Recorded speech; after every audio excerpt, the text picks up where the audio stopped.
I think I interrupted you inappropriately.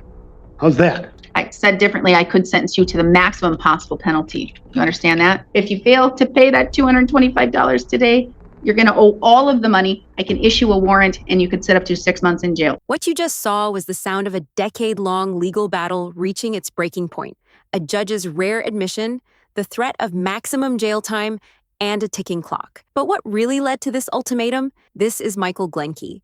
It looks like a standard traffic stop, but there's a strange contradiction here.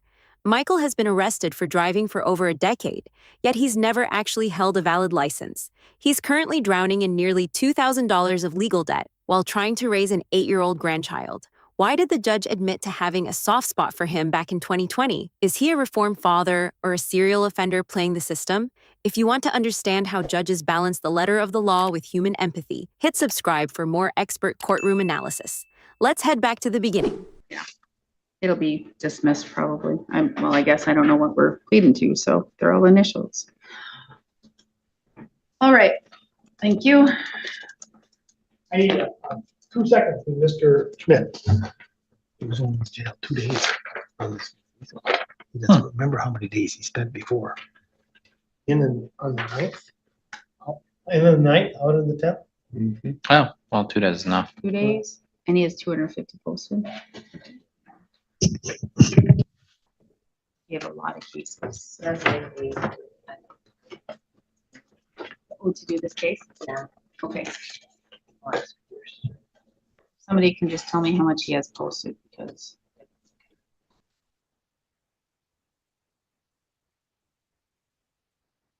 it looks like he has 500 from March and then some more from, no,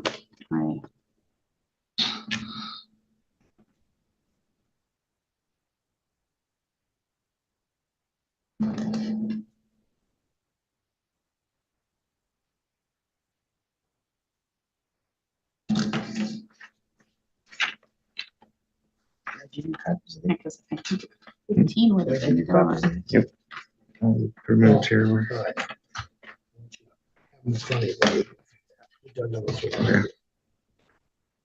I did not forfeit back in 2020. I thought he was going to come back.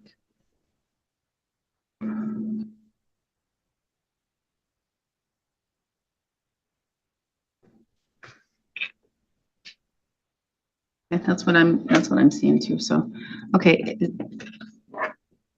So Amy she's coming.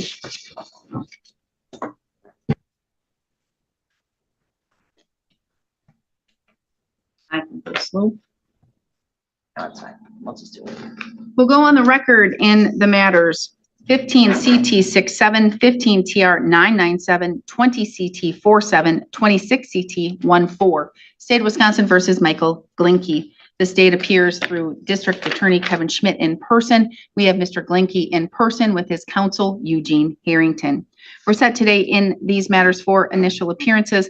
Mr. Harrington, the parties have reached an agreement. Can you please recite the agreement for the record? Defendant will plead guilty to 26 CT 14, 15 CT 67, and 20 CT 47 to be dismissed Outright? outright, Outright. or read-ins. Are they read-ins or outright? Read-in. Read-in. All right, so Joint recommendation is costs, time served, 2 days. 2 days. Okay, so with regards to 25 or 15 CT 67, 15 TR 997, and 20 CT 47, as well as 26 CT 14, he understands all of those charges and those maximum penalties, Yes, and he waives formal reading. yes, And at this time, not guilty pleas will be entered on his behalf. You would be entitled to a jury trial. You Judge- would be entitled to a speedy trial. What? I think I interrupted you inappropriately. How's that? I like that. Thank you. Accept that. So you would be entitled, but you're going to be entering a plea here today. And you're going to be entering a plea in 26 CT 14, which is 1 count of operating while revoked. Is that correct, Mr. Glenke? Yes. I have in front of me a plea questionnaire waiver of rights form, all with other documents. Do you recognize those documents? Yep. Did your attorney go over those documents with you? Yes. Did he go over them essentially word for word? Yes, And you understand them completely? yes, It looks like you have, yeah, you're 46, you have 11 years of schooling, you can read, write, you understand the English language, you understand those charges that or the charge that you're pleading to, as well as the maximum penalties, no mental illnesses or disorders, no alcohol, medications, or drugs, correct? yes, Because you're charged with crimes, you are entitled to constitutional rights, and each of those rights is listed on the first page of the plea questionnaire. Do you understand those rights? yes, Your attorney thoroughly went over them with you. yes, Do you understand that by pleading guilty, you're waiving and giving up those rights? yes, Do you need me to go over those rights with you in any more detail? no, You understand that if you're not a citizen of the United States, your plea could result in your deportation. yes, You understand that the state would have to prove on or around Friday, March 6, 2026 in Burnett County, Wisconsin, while being a person whose operating privileges have been revoked pursuant to Wisconsin law, you did operate a motor vehicle on a highway during such revocation period or thereafter. Do you understand what the state would have to prove? yes, You understand the maximum possible penalty could be a fine of up to $2,500 or up to 1 year in the county jail or both.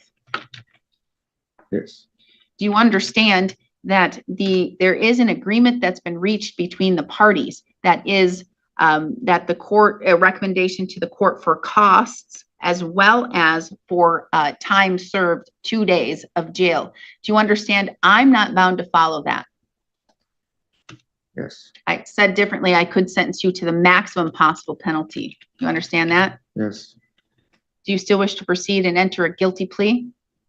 yes, Did you go over the criminal complaint with your attorney, and in particular that section called the probable cause section, where it basically says what happened that day and why you were charged with the crime? Give us one moment. Okay. Mr. Harrington is going to go over the criminal complaint one more time with Went through Mr. the, Blinky. License plate. Why they pulled you over. You were driving, you admitted you didn't have a driver's license.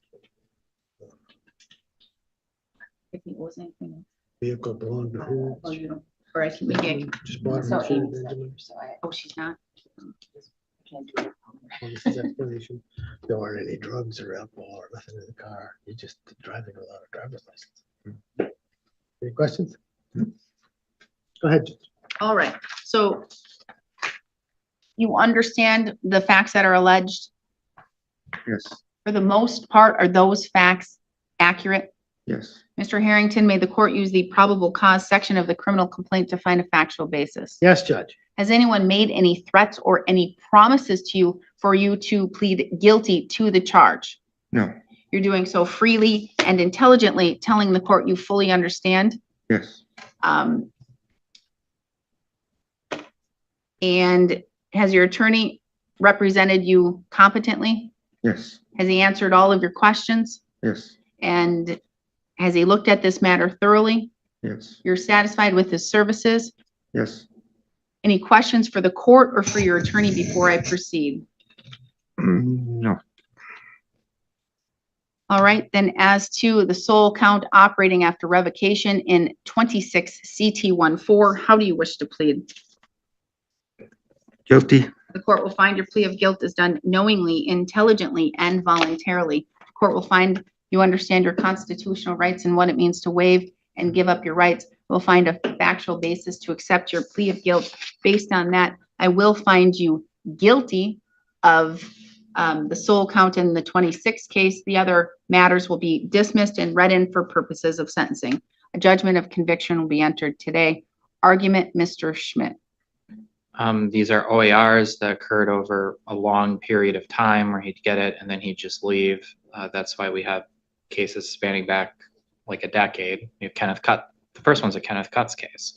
I think the time he's spent in his brief arrests, as well as the jail he sat the 2 days of March 9th and 10th, I think that's sufficient punishment. Thank you.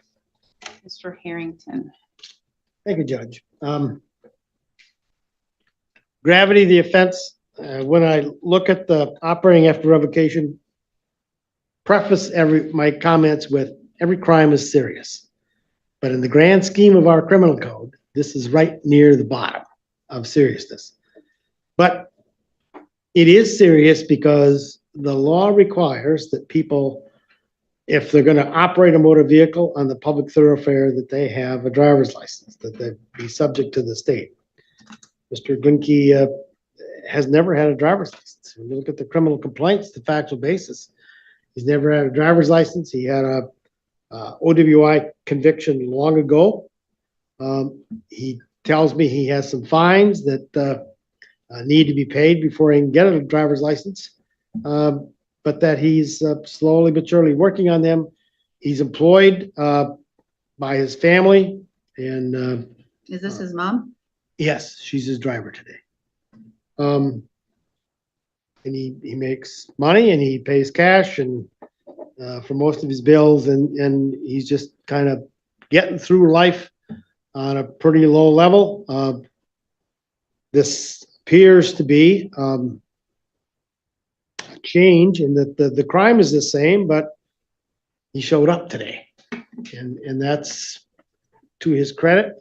When I talked to him yesterday, and then I changed and rechanged the hearing date from yesterday to today, that confusion was caused by me, not by Michael by any stretch. But I think this is an appropriate disposition. I looked at CCAP. He doesn't have a significant criminal record on CCAP, but it is what it is. So I urge that the court follow the recommendation and impose the fine and give him some time to pay and time served. Thank you, Judge.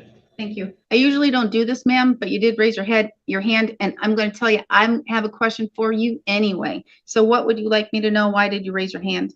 Because he's changing his life, from drugs and drinking and stuff. And he's raising actually an 8-year-old grandchild of mine.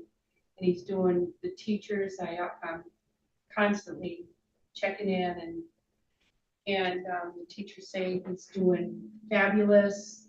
The kid is clean. The kid is always taken care of. Just which child? Your grandchild or this The kid? grandchild, that's what My she means. grandchild. I know she Okay. means the grandchild, but for the record, that's great to know. The 8-year-old, yes. So he's really making steps to.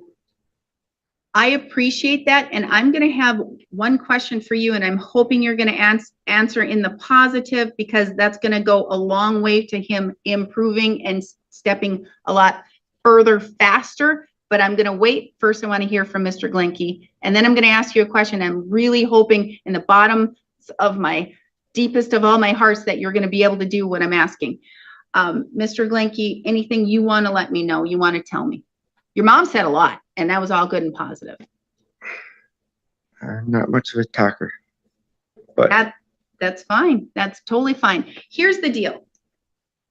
I know a lot of fines and fees are from me, or not from me, but from my county, from here. I say me because this is me. And after today, there will be a total of $1,968 he owes. Here's what I'm willing to do. I'm willing to do this. I should have forfeited $500 a long time ago from 2020 when he failed to appear. But I'm going to tell you, I must have had a soft spot for him back then, because I'm like, no, I'm going to stay on whether or not I'm going to forfeit, because again, I must have had a soft spot for some reason. So I didn't forfeit that. I still can today, right now, if I wish to do that. So if I don't forfeit, I have his 500 bail now, and I have that extra 500 I should have forfeited. So that means that I have $1,000. If I'm able to get $225 today, I will waive the rest. And that's him getting his license a lot sooner. I need $225. Okay, I think I can do it. You can do that today. Yeah. I'll have to have money put into the account, but yes, I believe I can do that today. Can you do it before you leave? Yeah. Okay, so if you can do that, then this is what I'm gonna do, because then Mr. Harrington, he'll be wiped out with me. Clean slate. So that means I'm not hindering his ability to get his license anymore. I don't know if he owes anywhere else, but at least with me, he'll be clean and free. All right. So what I'm going to do is I'm only going to assess the $200 DNA surcharge I'm required to do. I will waive the rest of the court costs and fees for today.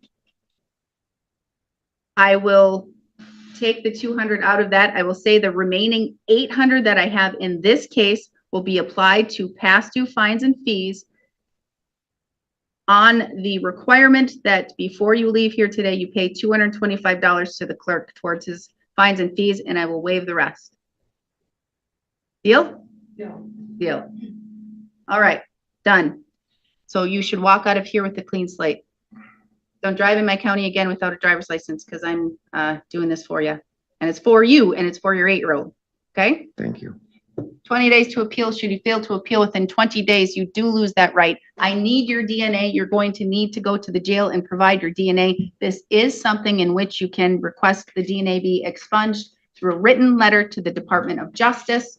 If you fail to pay that $225 today, you're going to owe all of the money. I can issue a warrant and you could sit up to 6 months in jail. Okay. So Okay. hopefully we're going to have everything resolved and everything taken care of before you leave this building. It'll be paid. Then you go to the jail. You provide your DNA. We're all good to go. Mr. Schmidt, Nothing from me. Mr. Harrington. Thank you, Judge. The decision's final. The judge gave Michael a clean slate for just $225. But was justice actually served? Michael spent a decade breaking the law, but the court chose to focus on his grandchild. Comment below, Team Mercy or Team Law. Do you think he truly deserves this fresh start? If this case got you thinking, hit like. Share this with anyone who loves seeing the human side of the law.